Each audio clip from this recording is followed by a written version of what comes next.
Bulletin का आगाज करते हैं। आपको बताएं, वजीर आजम की जेर सदारत पार्लियामेंट की कौमी सलामती कमेटी का इजलास हुआ। इजलास में अस्करी क़यादत की भी शिरकत।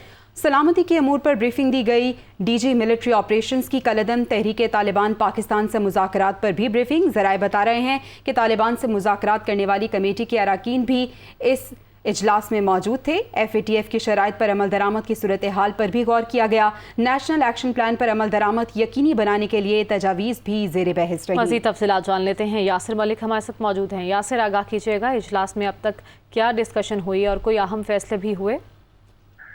जी बिल्कुल, देखिए, पार्लिमानी कमेटी बराए कौमी सलामती का इजलास जो है वो वज़ीर आज़म शहबाज शरीफ की जेर सदारत इस वक्त जारी है। शहबाज शरीफ पार्लिमानी कमेटी के रुकन की हैसियत से आज इस इजलास की जो सदारत है वो कर रहे हैं और इस इजलास में सियासी क़यादत के साथ साथ अस्करी क़यादत जो है वो भी इसमें शरीक है। वज़ीर आज़म ने कौमी सलामती से मुतल्लिक जो है वो इज़हार ख्याल भी किया है। वज़ीर आज़म ने मुल्क की मौजूदा सियासी सूरत हाल के हवाले से कमेटी को आगाह किया है। इसके साथ साथ आज की जो ये ब्रीफिंग है इसमें सलामती कमेटी के हवाले से भी तबादला ख्याल किया जा रहा है और इसके दाखिली और खारजी जो सूरत हाल है इस वक्त मुल्क की, उसके हवाले से भी तबादला ख्याल किया जा रहा है।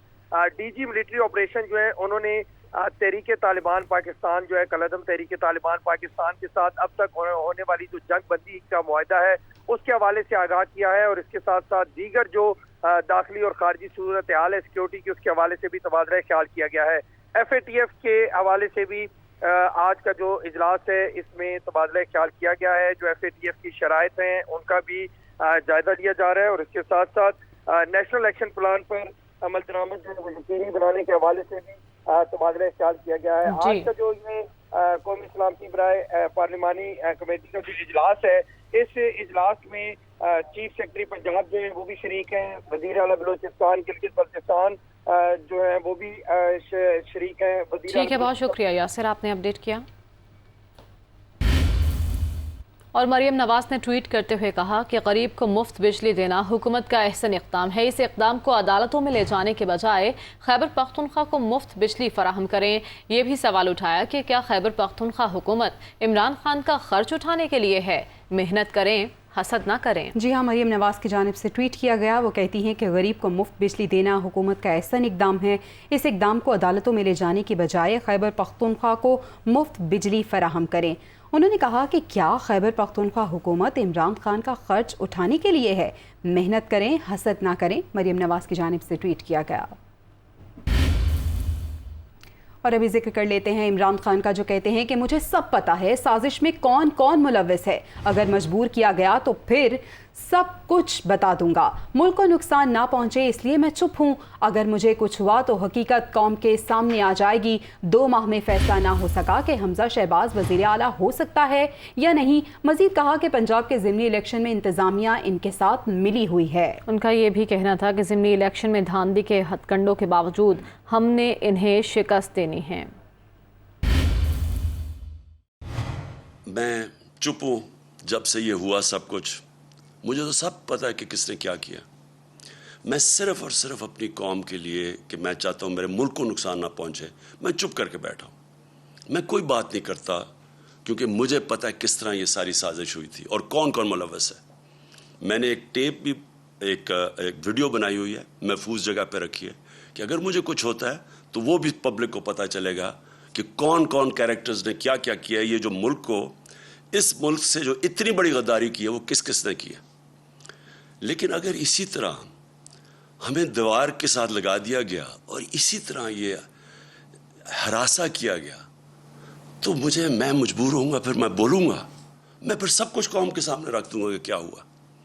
ये जो लाहौर का, ये जो इस वक्त पंजाब का इलेक्शन हो रहा है, जो हरकतें की जा रही हैं वहाँ, पहले तो मुझे ये बताएं कि इसका ये हमजा शरीफ ये 2-2.25 महीने से इसका फैसला क्यों नहीं जल्दी हुआ।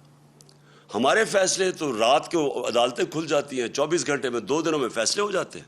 ये 2 महीने में फैसला नहीं हुआ कि क्या ये एक आईनी तौर पे वजीर आला बन भी सकता था या नहीं।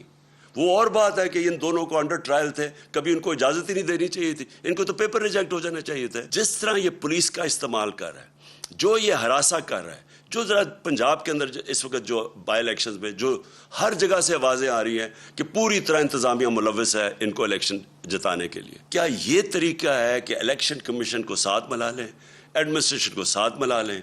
और क्या ये इलेक्शन है मुल्क में? जो सिंध का लोकल गवर्नमेंट इलेक्शन हुआ है, जरा सिर्फ तफ्तीश करें इंडिपेंडेंट लोग जाके कि अंदरून सिंध में हुआ क्या। पहले आप गलती करते हैं, एक साजिश के अंदर शिरकत करते हैं एक बैरून मुल्क की, फिर चोरों को ऊपर बैठा देते हैं, वो मुल्क को तबाह कर देते हैं। हम सारी कौम ने घरों से निकल के वोट देनी है, हमने इनकी धांधली के बावजूद इनको हराना है। हुकूमत ने IMF के सामने सरेंडर कर दिया। एक और शर्त पूरी कर ली गई। बिजली का बुनियादी टैरिफ 7 रुपये 91 पैसे फी यूनिट बढ़ाने की मरहलावार मंजूरी दे दी गई। वज़ीर आज़म शहबाज शरीफ ने वजारत तवानाई की समरी पर मंजूरी दी है। ज़रा ऐसा बता रहे हैं कि बिजली का बुनियादी टैरिफ मरहलावार बढ़ाया जाएगा। पहला इजाफा 3 रुपये 50 पैसे होगा। 1 जुलाई से बिजली 3 रुपये 50 पैसे फी यूनिट महंगी करने की मंजूरी दी गई। अगस्त से बिजली मजीद 3 रुपये 50 पैसे फी यूनिट महंगी होगी। अक्टूबर से बिजली का बुनियादी टैरिफ 91 पैसे फी यूनिट बढ़ाया जाएगा। नेपरा ने बिजली का बुनियादी टैरिफ बढ़ाने का फैसला वफाकी हुकूमत को भिजवा दिया है, तो हुकूमत ने IMF के सामने सरेंडर कर दिया और एक और शर्त पूरी कर दी गई। बिजली का बुनियादी टैरिफ 7 रुपये 91 पैसे फी यूनिट बढ़ाने की मरहलावार मंजूरी दे दी गई। कराची में बारिश के बाद शाहराह फैसल पर पानी जमा हो गया। मसरूफ शाहराह पर ट्रैफिक जैम होने के बायस गाड़ियों की लंबी कतारें लग गईं। सूरत हाल क्या है, जान लेते हैं हमारे नुमाइंदे फैसल खान से। जी फैसल, बताएगा इस वक्त क्या सूरत हाल है? जी, इस वक्त मैं शाहराह फैसल पर मौजूद हूँ। महकमा मौसमियात की जानिब से तो ये बताया गया था कि जो बारिश का सिस्टम था वो शहर से गुजर चुका है, लेकिन हमेशा की तरह उनकी जानिब से जो पेश गोई की गई उसके बरक्स ही काफ़ी मूसलाधार बारिश हुई है। आप ये मनाजिर देख सकते हैं, ये ताज़ा तरीन मनाजिर हैं इस वक्त शाहराह फैसल के, जहाँ पर ये एक पूरी शाहराह फैसल जो एयरपोर्ट की तरफ रास्ता जाता है नर्सरी से पूरा पानी में डूबा हुआ है। लंबी कतारें लगी हैं। यहाँ पर आप देख सकते हैं कि पूरा दूर तक काला पुल तक जो है ये FTC बिल्डिंग तक ट्रैफिक इसी तरह बदतरीन जैम है। यहाँ पर ट्रैफिक में ख़ास तौर पर मोटरसाइकिल सवार परेशान हो रहे हैं क्योंकि उनकी मोटरसाइकिल ख़राब हो रही है। कई गाड़ियाँ यहाँ पर जो है ख़राब हुई हैं। आप देख सकते हैं इस वक्त भी यहाँ पर ट्रैफिक पुलिस एहलकार तो मौजूद है, लेकिन वो बेबस हैं क्योंकि यहाँ पे पानी जिस अंदाज से भरा हुआ है इसको यहाँ से इस वक्त निकालना काफ़ी मुश्किल हो रहा है। कि महकमा मौसमियात की जानिब से तो ये कहा गया था कि बारिश नहीं होगी, लेकिन काफ़ी तेज़ बारिश हुई और उसके बाद शहर में जगह जगह ट्रैफिक जैम है। ये शाहराह फैसल है जो इंतहाई अहम शाहराह है, शहर की सबसे जो है मसरूफ़ और VIP शाहराह है, जहाँ पर इस वक्त बदतरीन ट्रैफिक जैम है। पानी भरा हुआ है। जो II चुनरीगढ़ रोड से या FTC से जो आप कहते हैं एयरपोर्ट की तरफ जो रास्ता जाता है, ये पूरी सड़क जो है पानी से भरी हुई है और यहाँ पर इस वक्त बदतरीन ट्रैफिक जैम है। जी, मुल्क भर में रवां हफ्ते मजीद मानसून बारिशों का इम्कान है। खैबर पख्तूनख्वा और पंजाब के मुख्तलिफ अजला में गरज चमक के साथ बारिश का इम्कान है। कश्मीर, पेशावर, मर्दान, मानसहरा और दीगर इलाकों में भी बादल बरसने का इम्कान बताया जा रहा है। पंजाब के मुख्तलिफ इलाकों में बारिश के बाइस नशेबी इलाके ज़ेर आबानी का खतरा है। महकमा मौसमियात की जानिब से कहा गया है कि कश्मीर, गलियात, मरीज, चल्लाज, गिलगित और स्कर्दू में लैंडस्लाइडिंग का खदशा है। तमाम मुतल्लिका इदारों को अलर्ट रहने की हिदायत की गई है। मुसाफिर और सयाह मोहतात रहें। महकमा मौसमियात की जानिब से ये हिदायत भी जारी की गई हैं। मौसम का हाल बताने वालों ने अलर्ट जारी किया है और बताया है कि मुल्क भर में रवां हफ्ते मजीद मानसून बारिशों का इम्कान है। मुल्क में बिजली का शॉर्टफॉल 6398 मेगावाट हो गया, जबकि शॉर्टफॉल के बायस मुल्क के मुख्तलिफ हिस्सों में लोड शेडिंग का दौरानिया भी 12 घंटे हो चुका है। पावर डिवीजन ज़राए के मुताबिक बिजली की मजमूई पैदावार 20,324 मेगावाट है, जबकि तलब 27,144 मेगावाट है। पानी से 5,470 मेगावाट और सरकारी थर्मल प्लांट से 1,616 मेगावाट बिजली पैदा की जा रही है। शॉर्टफॉल के बायस मुल्क के मुख्तलिफ इलाकों में 12 घंटे तक की लोड शेडिंग की जा रही है। ज़्यादा नुकसानात वाले इलाकों में लोड शेडिंग का दौरानिया ज़्यादा है। वज़ीर आला पंजाब हमजा शहबाज से अरकान कौमी और सूबाई असम्बली की मुलाकातें हुई। कहा सियासत होती रहेगी, अब रियासत बचाने का सवाल है। आवाम की मुश्किलात का एहसास है, इन्हें रिलीफ देना पहली तरजीह है। हमजा शहबाज की जानिब से ऐसा कहा गया। ये भी कहा कि मुफ्त बिजली की फराहमी से आम आदमी को हकीकी मानों में रिलीफ मिलेगा। वज़ीर आला पंजाब हमजा शहबाज से अरकान कौमी और सूबाई असम्बली की मुलाकातें हुई, जिसमें हमजा शहबाज का कहना था कि सियासत होती रहेगी, अब रियासत बचाने का सवाल है। उन्होंने कहा कि आवाम की मुश्किलात का एहसास है, इन्हें रिलीफ देना पहली तरजीह है। पंजाब असम्बली की 5 मखसूस नशिस्तों के बारे में लाहौर हाई कोर्ट का तफसीली फैसला जारी हो चुका है। इलेक्शन कमीशन 5 मखसूस नशिस्तों की कामयाबी का नोटिफिकेशन जारी करे फैसला किया गया है। ये भी फैसला हुआ कि नाअहल होने पर खाली होने वाली नशिस्त को आर्टिकल 224 की क्लॉज 6 के मुताबिक पुर किया जाएगा।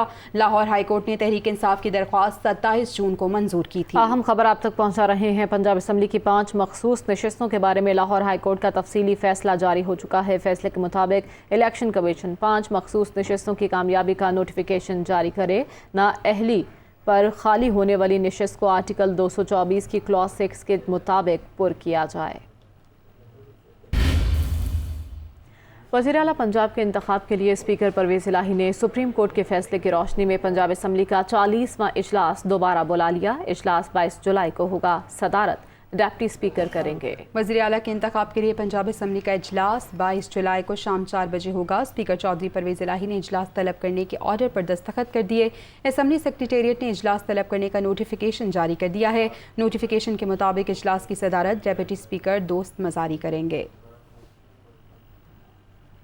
स्पीकर पंजाब असम्बली परवेज़ इलाही का कहना है कि सुप्रीम कोर्ट के फैसले की रोशनी में ये वाज़ेह हो गया है कि वज़ीर आला का इलेक्शन पंजाब असम्बली के अलावा और कहीं नहीं हो सकता। बतौर स्पीकर सबको साथ लेकर चलता हूँ। वज़ीर आला के लिए साफ और शफाफ इलेक्शन होंगे, उनका ये भी कहना था।